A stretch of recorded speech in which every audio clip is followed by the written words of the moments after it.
Welcome to Dark History. क्या आपने कभी सोचा है कि अगर आज रात आपकी आंख खिले और दुनिया की तमाम खबरें सिर्फ एक ही शख्सियत के गिर्द घूम रही हों? एक ऐसी शख्सियत जिसका इंतजार पिछली 14 सदियों से हर मुसलमान कर रहा है। एक ऐसा इंसान जिसके आने से जमीन के नक्शे बदल जाएंगे और कायनात का जर्रा जर्रा गवाही देगा कि अब हक का वक्त आ चुका है। हम इस दौर में जी रहे हैं जहां फितने बारिश के कतरों की तरह बरस रहे हैं, जहां सच और झूठ में तमीज करना मुश्किल हो चुका है और जहां हर गुजरता दिन हमें इस अजीम मोड़ की तरफ ले जा रहा है जिसे उज़्ज़हुर मेहदी कहा जाता है। आज की इस वीडियो में हम किसी कहानी की बात नहीं करेंगे, बल्कि इन हकायक और निशानियों का जिक्र करेंगे जो शायद अब के दरवाजे पर दस्तक दे रही हैं और हम अब भी गफलत की नींद सो रहे हैं। इमाम मेहदी अलैहि अस्सलाम कोई ख्याली किरदार नहीं है, बल्कि वो मोहम्मद बिन अब्दुल्ला होंगे जिनका ताल्लुक बराह रास्त नबी करीम के ख़ानदान से होगा। उनका ज़हूर इस वक्त होगा जब उम्मत मुस्लिमा अपने बदतरीन दौर से गुजर रही होगी, जब हर तरफ नाइंसाफ़ी होगी, जब गरीब कुचला जा रहा होगा और जब दीन पर चलना हाथ में जलता हुआ कोयला पकड़ने के बराबर होगा। हदीस मुबारका में आता है कि अल्लाह ताला उन्हें एक ही रात में इस अजीम मनसब के लिए तैयार कर देगा। वो मक्का की गलियों में होंगे, गोशा नशीनी चाहेंगे, लेकिन हक छुपाए नहीं छुपता। मकाम इब्राहिम और कुन अस्वद के दरमियान वो 313 मुखलिस लोग उनके हाथ पर बैअत करेंगे, जिनका जज्बा असहाब बदर जैसा होगा। ये वो लम्हा होगा जब आसमान से एक आवाज़ गूंजेगी जिसे हर ज़बान वाला अपने ज़बान में समझेगा कि ये अल्लाह का खलीफा मेहदी है, इसकी बात सुनो और उसकी इताअत करो। लेकिन क्या ये सब इतना आसान होगा? नहीं। जैसे ही उनकी बैत होगी, बातिल ताकतें लरज उठेंगी। शाम से एक अजीम लश्कर उनका खात्मा करने के लिए निकलेगा, लेकिन कुदरत का करिश्मा देखिए कि मक्का और मदीना के दरमियान दीक के मकाम पर वो पूरा लश्कर ज़मीन में धंसा दिया जाएगा।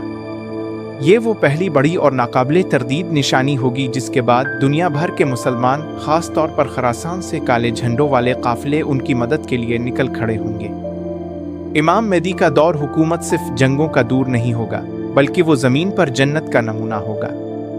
उनके दौर में माल की इतनी कसरत होगी कि सदका लेने वाला ढूंढे से नहीं मिलेगा। ज़मीन अपने छुपे हुए तमाम खजाने उगदेगी और दरिंदे भी चरंदों के साथ अम से चरगे। ये वो अदल होगा जो तारीफ ने हज़रत उमर फारूक के बाद दोबारा कभी नहीं देखा होगा। सुनहरी दौर के दरमियान सबसे बड़ी आजमाइश दज्जाल की सूरत में सामने आएगी, वो फितना जिससे हर नबी ने अपनी उम्मत को डराया। दज्जाल अपनी झूठी खुदाई का दावा लेकर निकलेगा। वो मर्दों को जिंदा करके दिखाएगा, वो बंजर जमीन से अनाज उगाएगा, लेकिन इसके माथे पर काफिर लिखा होगा जिसे सिर्फ एक सच्चा मोमिन ही पढ़ सकेगा। जब दज्जाल का फितना उरूज पर होगा और मुसलमान दमिश्क की जामे मस्जिद में महसूर होंगे, तब असर की नमाज के वक्त दमिश्क के सफ़ेद मीनार पर दो फरिश्तों के कंधों पर हाथ रखे हज़रत ईसा अलैहि अस्सलाम का नुज़ूल होगा। इमाम मेहदी उन्हें इमामत की दावत देंगे, लेकिन हज़रत असा फरमाएंगे कि ये एजाज़ इस उम्मत के लिए है। फिर हज़रत असा दज्जाल का पीछा करेंगे और मकाम लिद पर इसे वासिल जहन्नम करेंगे। बेसवाल ये पैदा होता है कि क्या हम तैयार हैं?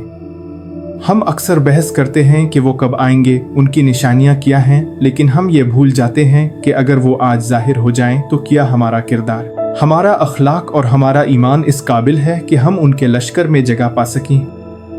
क्या हम अपने छोटे छोटे मुफादात, झूठ और सूद को छोड़ने के लिए तैयार हैं? इमाम मेहदी का साथ वो देगा जिसका दिल अल्लाह की मोहब्बत से लबरेज होगा, जो फितनों के दौर में भी अपने ईमान की हिफाजत करेगा और जो हक के लिए खड़ा होने का हौसला रखता होगा। तैयारी सिर्फ तलवारें चलाने की नहीं होती, तैयारी अपने नफ्स को पाक करने की होती है। सूरह कहफ की तिलावत, नमाज की पाबंदी और रिज़्क़ हलाल की जुस्तजू ही वो ढाल है जो हमें इस दौर के फितनों से बचाएगी। वक्त तेजी से गुजर रहा है, निशानियां एक एक करके पूरी हो रही हैं। कहीं ऐसा ना हो कि जब हक की आवाज़ बुलंद हो तो हम दुनिया के धंधों में इतने मसरूफ़ हों कि हमें सुनाई ही ना दे। याद रखें, इमाम मेहदी का ज़हूर अल्लाह का वदा है और अल्लाह का वदा कभी झूठा नहीं होता। अगर आपको लगता है कि ये मालूमात दूसरों तक पहुंचना ज़रूरी है तो इस वीडियो को अभी शेयर करें। कमेंट्स में अलहम अजल लोलिक अल्फर्ज और लिख कर अपनी मोहब्बत का इजहार करें और हमारे चैनल डार्क हिस्ट्री को सब्सक्राइब करना मत भूली ताकि आप उन हकायक से जुड़े रहें। आपका एक शेयर किसी सुई हुई रूह को बेदार कर सकता है। ملتے ہیں اگلی ویڈیو میں۔ اللہ ہم سب کا حامی و ناصر ہو۔